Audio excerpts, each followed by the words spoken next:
kita menggunakan kitab Asy-Syama'ilul Muhammadiyah, kesempurnaan Muhammad sallallahu alaihi wasallam, yang dikarang oleh Al-Imam Abu Isa Muhammad ibn Isa ibn Sarah At-Tirmidzi, ulama yang wafat pada tahun 279 Hijriah.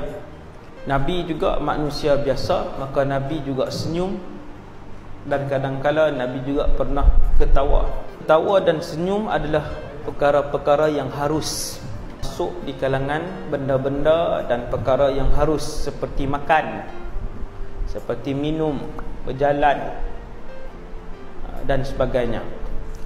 Maka Al-Imam At-Tirmidzi bawa tajuk ni nak bagi tahu dekat saya dan kita semua bahawa Rasulullah juga seorang manusia biasa. Sebab itu dalam satu hadis Nabi sebut bahawa la tutruni,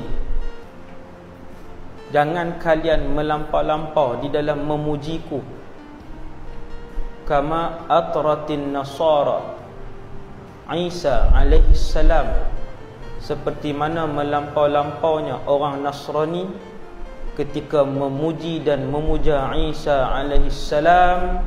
Nabi kata, sesungguhnya hanya sahaja aku seorang manusia dan hamba Allah sahaja.